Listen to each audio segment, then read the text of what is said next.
Hi friends, welcome to Ponniamman family. இன்றைக்கி நம்ம பார்க்க போகிறது ரொம்ப டேஸ்டியான ஒரு பூண்டு சட்னி தான் பார்க்க போகிறோம். அது செய்கிறது எப்படின்னு சொல்லிட்டு நம்ம பார்க்கலாம் வாங்க. அதுக்கு தேவையான பொருள் 10 காஞ்ச மிளகா. உங்களுக்கு காரம் கம்மியாக வேணும்னா கண்டிப்பாக கம்மி பண்ணிக்கோங்க. ஒரு ஸ்பூன் மிளகு, ஒரு ஸ்பூன் சீரகம், ஒரு 25 பல் பூண்டு, 2 வெங்காயம், 2 தக்காளி, கொஞ்சமாக கருவேப்பிலை. காரம் வேணும்னு நினைக்கிறவங்க முக்கால் ஸ்பூன் மிளகு சீரகம் போட்டுக்கோங்க.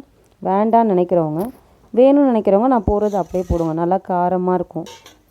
இப்போ நம்ம ஒரு பேனில் எண்ணெய் ஊற்றி இப்போ இந்த மிளகு, சீரகம், காஞ்ச மிளகாய் இது எல்லாத்தையுமே ஆட் பண்ணியாச்சு. அது கூடவே உரிச்சு வச்ச பூண்டையும் ஆட் பண்ணியாச்சு.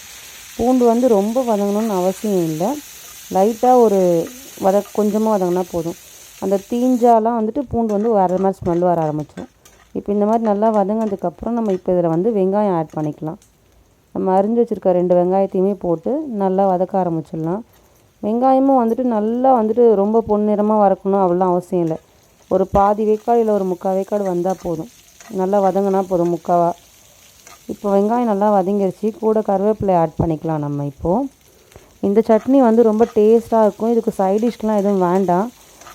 நீங்கள் இதை தோசை ஊற்றி தோசைக்கு மேலே இதை தடவி சாப்பிட்டாலே ரொம்ப சூப்பராக இருக்கும்.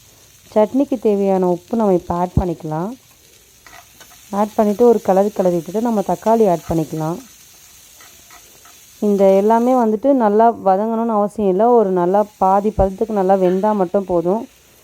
வெங்காயம், தக்காளி, காஞ்ச மிளகா, மிளகு, சீரகம், இதெல்லாம் பூண்டு இதெல்லாம் நல்லா வதங்கினதுக்கப்புறம் இதை நல்லா ஒரு ஃபேன் காற்றுல வச்சு ஆற வச்சுருவோம். ஆறுனதுக்கப்புறம் மிக்சியில் அரைச்சி எடுத்துகிட்டு வந்தாச்சு. இப்போ பார்த்திங்கனாலும் தெரியும், மிக்சியில் ஒரு குறைன்னு அரைச்சாலும் ஓகே தான், நைஸாக அரைச்சாலும் உங்களுக்கு எப்படி தேவைப்படுதோ அதுக்கேற்ற மாதிரி அரைச்சிக்கங்க. தோசை தவா வச்சு நல்லா தோசை ஊற்றியாச்சு. இப்போ நம்ம ஒரு ஸ்பூன் சட்னி எடுத்து அங்கங்கே கொஞ்சம் வச்சு தோசையை ஃபுல்லாக ஸ்ப்ரெட் பண்ணி விடணும். உங்களுக்கு எவ்வளோ தேவையோ. காரம் கண்டிப்பாக அதிகமாக தான் இருக்கும், காரம் கம்மியாக வேணும்னு நினைக்கிறவங்க கம்மியாக போட்டுக்கோங்க. பட் ஆனால் சட்னி ரொம்ப டேஸ்ட்டாக இருக்கும், கண்டிப்பாக செஞ்சு பாருங்கள். இந்த மாதிரி நல்லா தடவிட்டதுக்கப்புறம் இதுக்கு மேலே கொஞ்சமாக கொத்தமல்லி தலையை நல்லா க்ளீன் பண்ணிவிட்டு பொடியாக நறுக்கி அதுக்கு மேலே தூவி விடணும். தூவி விட்டுட்டு இல்லைனா எண்ணெயோ இல்லைனா நெய்யோ, உங்களுக்கு ரொம்ப ஃபேவரட்டாக இருக்கோ, நல்லெண்ணெயோ இல்லை நெய்யோ இல்லைன்னா சாதாரணமாக கோல்டு வினர் அந்த மாதிரி எண்ணெய், அதை நல்லா ஒரு 2 ஸ்பூன் மேலே விட்டுட்டு இட்லி மூடியை போட்டு மூடி விட்டுட்டிங்கன்னா தோசை உண்மையிலே சூப்பராக மொறுன்னு இருக்கும், ரொம்ப டேஸ்டியாகவும் இருக்கும். இது தோசை கரண்டி வச்சு இந்த மாதிரி லைட்டாக மேலே தடவி விட்டுருங்க. எல்லா இடத்துலையுமே நல்லா ஈவனாக ஸ்ப்ரெட் ஆகிற அளவுக்கு. இந்த மாதிரி பண்ணிவிட்டு பார்த்திங்கன்னா தோசை உண்மையிலே சூப்பராக வரும். இந்த சட்னியை கண்டிப்பாக செஞ்சு பாருங்கள். பூண்டு சட்னி தோசை சூப்பராக இருக்கும், கண்டிப்பாக வீட்டில் செஞ்சு பாருங்கள். குழந்தைங்களுக்கும் பூண்டு சாப்பிடாத குழந்தைங்களா கூட இந்த மாதிரி அரைச்சி கொடுத்திங்கன்னா குழந்தைங்க ரொம்ப சூப்பராக சாப்பிடும்.